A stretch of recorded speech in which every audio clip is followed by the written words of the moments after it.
behind me is Weracoba Creek, and we're about to go out with Columbus State University to do some water sampling here on some outfalls.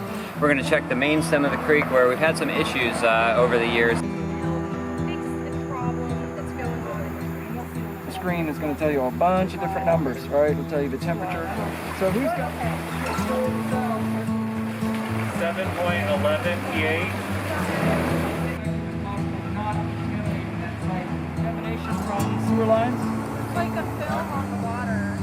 It's like a oily. We walked up Weracoba Creek and took some samples of the various water that was coming in from the pipe. So we were doing sampling so that the city can come out and hopefully clean that up.